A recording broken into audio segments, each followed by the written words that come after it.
I am just thrilled to be able to meet and in person a fellow that I have known of and admired for many years. Mike Caccioppoli is a former progressive turned libertarian, former WABC studio director, and now the host of the brand new podcast. It's got 3 words. Those of you that are Bob Grant fans will appreciate them. Let's be heard. Mike, thanks so much for coming in. Thanks, Frank. I have to correct you. It actually has 4 words. It's and let's be heard. If you remember, Bob is the only one, which made it unique to him. Remember, and let's be heard. That's right. So that's right. It's close though. That's a pretty good Bob Grant impersonation. I've been doing it for a long time. I can imagine. Now, when did you first start listening to Bob? You know, I was listening to ABC like in the late 80s. Mm-hmm. I was like 16, 17. And I was really into sports. Back then, I was more of sports than politics. So I was listening to, who they have back then, R.S. Jr., Steve Malzberg doing sports. And they carried the Yankees. And they carried the Yankee games. I used to listen to every Yankee game on ABC. And then I started to work in college radio in Staten Island. I went to City University of Staten Island. CSI. Great. Yeah. And I started working in their radio station. And I said, you know what? Let me see if I can be an intern at ABC. It was like it's crazy. One day, it's like, I don't know if it works like this anymore, but I just simply called. And I said, do you guys need an intern? And they said, yeah, Steve Malzberg in the sports department needs an intern. I said, okay. They said, come in. We'll interview you. I came in. Within 5 minutes, I got the gig. And this was 1990, and I was 18 years old. Wow, that's pretty cool. Yeah, and I just started working. At that time, Steve had started doing the pre- and post-game shows for the Yankee broadcast. Yeah.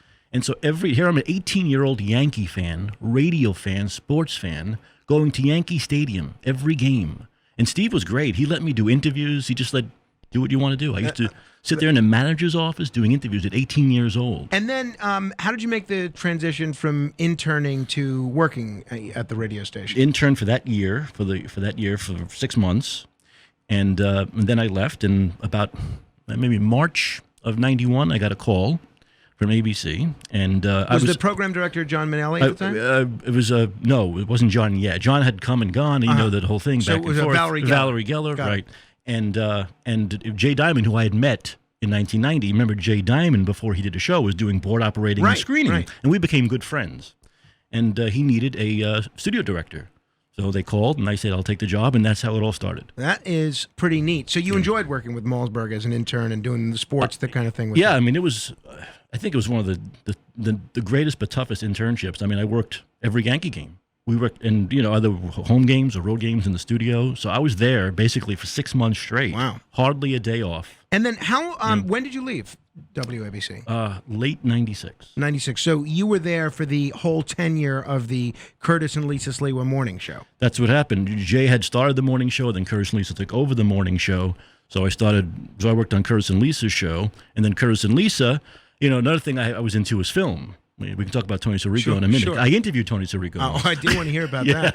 But so I was into film, and I'm like, can I do film reviews on your show? And Curtis and Lee said, sure, do them every Friday. So I was doing that. So that was, studio director, and I was doing film reviews on their show every Friday. And I started. But you did film reviews on Jay's show as well, later, right? Later, yeah. Because John Manelli had said, you know what, Mike? I want you to work on Bob's show. Bob needed a screener, new screener.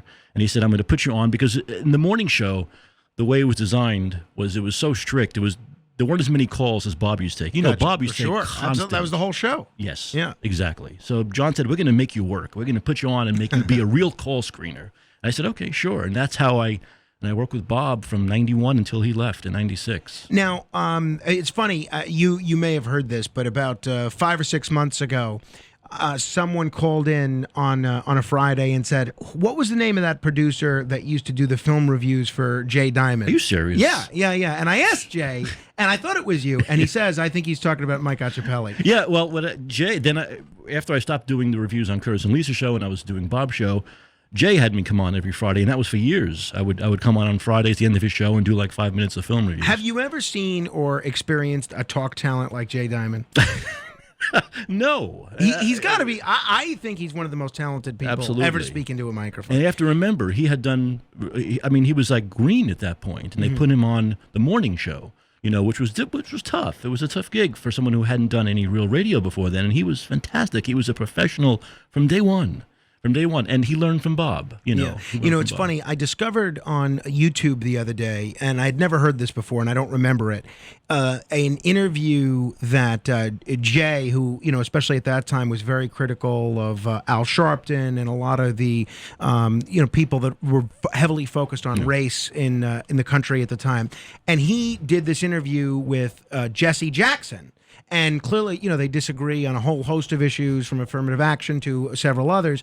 But I thought this was such an interesting interview. Were you with Jay at that time? I was, remember, what I was doing was the film reviews on Friday. That show was not on a Friday. I can remember, actually, believe it or not, listening at home to that show, because Jay told me, I'm going to be interviewing Jesse Jackson. I'm like, oh my God, I have to listen to this. And I listened to the whole thing.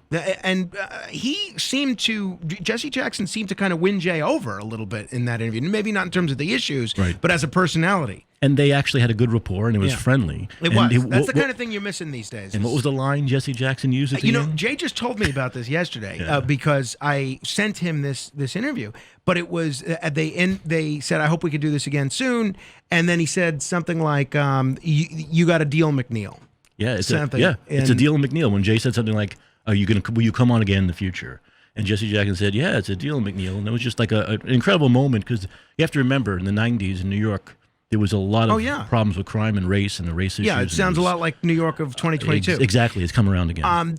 Being at that station at that time, you got to see the dissolution of not only an on-air partnership, but a marriage with Curtis and Lisa. What was it like working with them and being around them when their marriage is falling apart, essentially live on the air? In some ways, it's kind of the first reality show. Frank, you have to remember, that was a crazy time. Curtis got shot during that time, too. And I remember being there. I mean, I was working on the show. You ask Curtis what time it is, he reminds you that he's got shot. Yeah, and it was dramatic, because, I come in and do the show, as I do every morning, and they say Curtis was shot. And I'm like, what? What are you kidding? And that was an incredible time. It was just an incredible time to be in this business and in this city. But that was a great, for a young kid, 19 years old at the time, basically my first job in radio. It was very exciting. Talking with Mike Caccioppoli, he is a former progressive turned libertarian. These days, he's the host of a new podcast called "And Let's Be Heard." How do people get that? And Let's Be Heard. I believe it's a fairly new network. I'm not sure. It's called callin.com. So they find it through there. And a lot of people have podcasts on there, from Glenn Greenwald to Jimmy Dore. So everything, this podcast thing is becoming very big. Absolutely, that's for sure. We've got a lot of great podcasts at WABCRadio.com as well that people should be sure to check out. Tell me about your political journey from progressive to libertarian, who seems to pretty much vote Republican these days. What caused you to shift from left to right? Well, let's start with actually working on Bob's show. So here I am in 1992 working on Bob's show, and Bob was incredibly conservative, and there I would come in as a young maybe 21-year-old with my Clinton Gore 92 pin on. And I remember Bob saying, "Hey, you're a callow youth. You'll change as you get older." And I said, "Oh, Bob, stop. Everyone says that. It's not going to happen." Well, 50 years later, 50 years old now, I guess 20 years later, I was a real establishment Democrat, right? I was a Clinton guy, and Hillary Clinton, all of them. And then I think what happened was Bernie Sanders really changed my mind as far as the establishment Democrat regime goes. And in 2015, I became a fan of Bernie Sanders and, the progressives.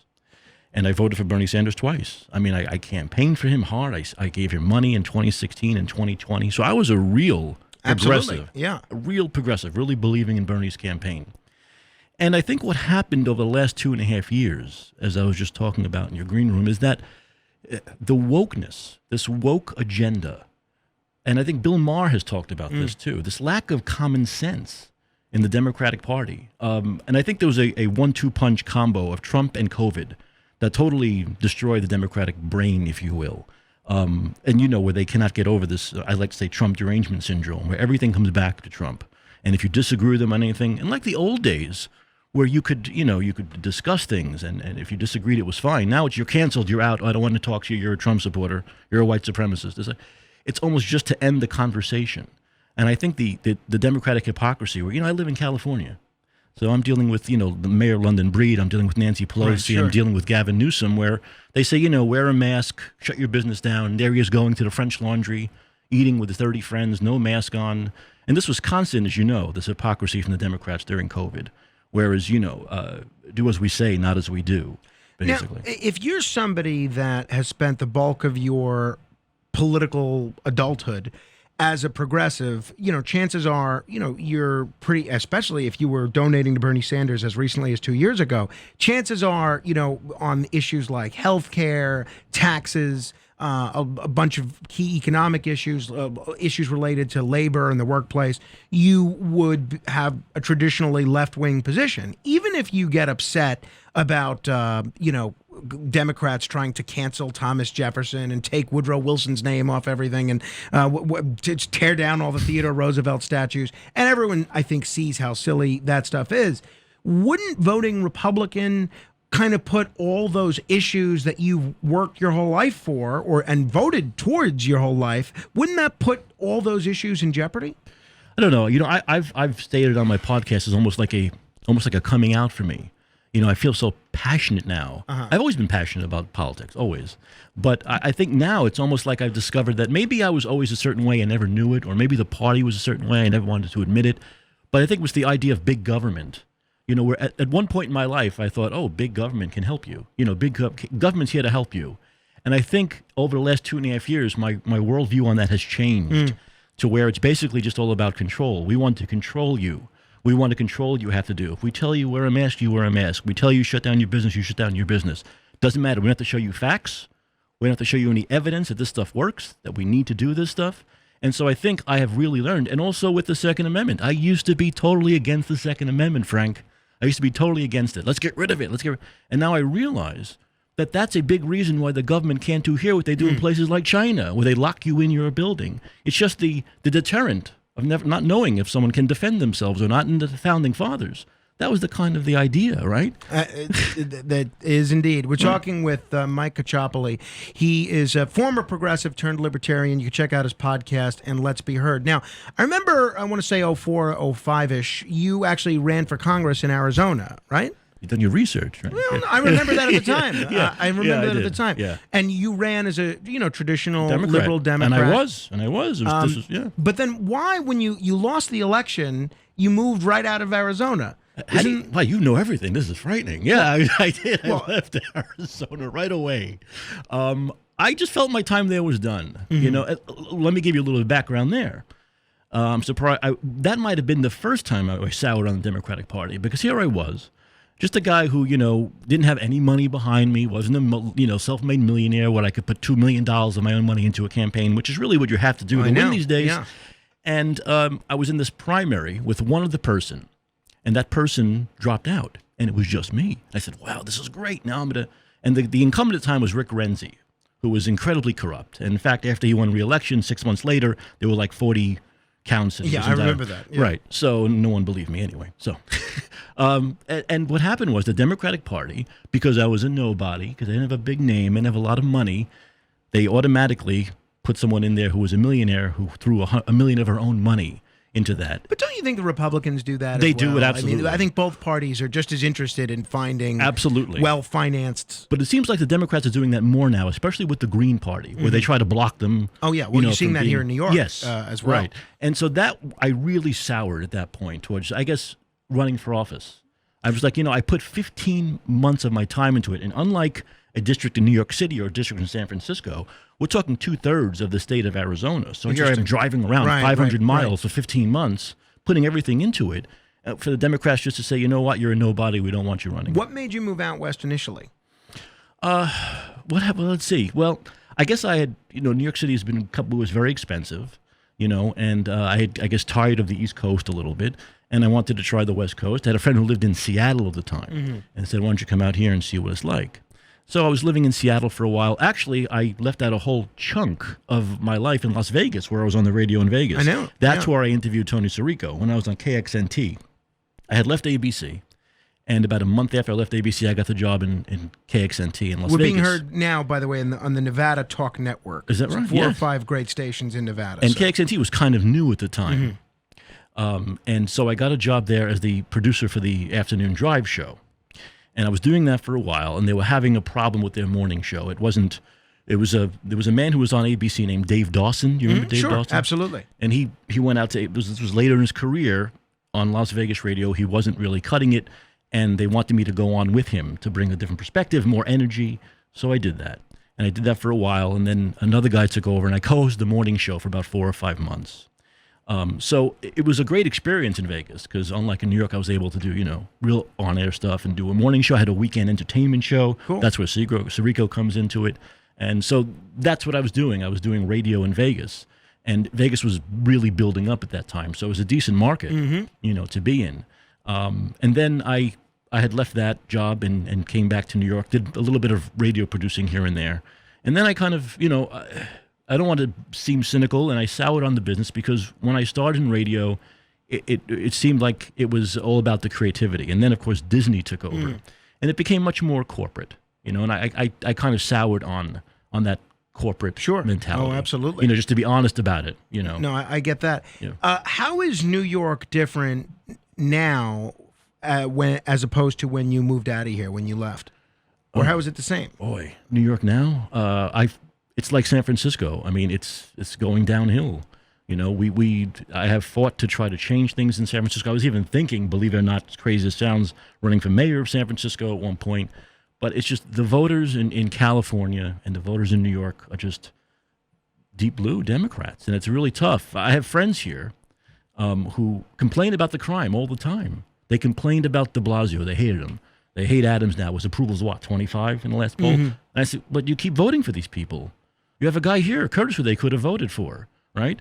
But no, he's a Republican, so forget it. We can't vote for that's why I've always been a big believer in nonpartisan elections, really for all municipalities, because you're right, people do get blinded by the stigma of one party or another. It's like a cult, like a cult mentality. Exactly.